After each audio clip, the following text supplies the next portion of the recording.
На 64 годишна возраст денеска почина поранешниот пратеник и политичар Амди Байрам. Тој имал проблеми со срцето, а посмртно ќе му биде направен и тест за COVID-19. Поранешниот пратеник страдаше и од диабетес, поради што минатата година му беше ампутирана едната нога. Во однос на тоа дали смртта има некаква поврзаност со свадбата на внуката на Байрам, што се одржа во Турција, Филипче денеска кажа дека тој имал комплексна здравствена состојба со хронични болести и дека нема информација дали е земен ковид тест. Поранешниот пратеник за себе знаеше да каже дека е познат како Кока-кола, која сите ја пијат. Јас сум Кока-кола за вас измислил.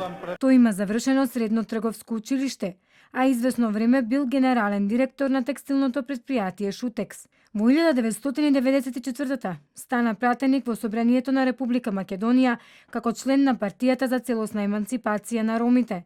Байрам во 1996 ја основа Сојуз на ромите од Македонија. Во собранието членувал во неколку пратенички групи, како и во Комитетот за односи меѓу заедниците. Во периодот од 1998-2002 Амди Байрам ја поддржуваше владата на ВМРО-ДПМНЕ предводена од премиерот Љупчо Ѓоргиевски. При гласањето доверба на владата на Ѓоргиевски по барање на лидерот на опозицијата Црвенковски во декември 2000 година, владата опстои поради гласот на Байрам, пошто тој изјави дека им дал гол со пета на СДСМ и дека неговата партија секогаш е со власта. Во една прилика кога неформално го прашавме зошто секогаш сакате да сте со власта, толку мал народ сме што поинаку нема да вирееме, изјави тој. Јас со пета гол немој да заборавите дека имав. Во 2004 година беше обвинет за кражба на платно од Штипската фабрика Македонка, иако беше осуден на 7 годишна казна затвор. Подоцна му беше намалена на 4 години. На локалните избори во 2005 додека пресудата уште не беше правосилна, се кандидираше за градоначалник на Шуто Оризари. Иако победи, беше градоначалник непол месец, бидејќи беше однесен на издржување затворска казна во затворот во Штип.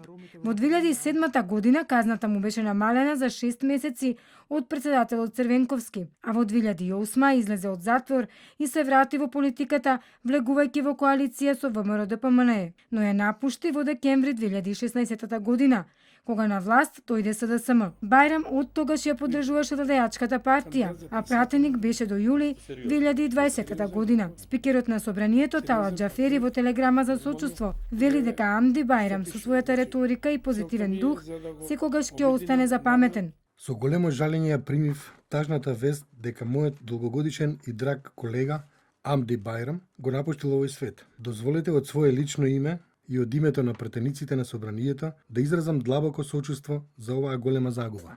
Се вели во телеграмата за сочувство од председателот на собранието Џафери за смртта на Амди Байрам.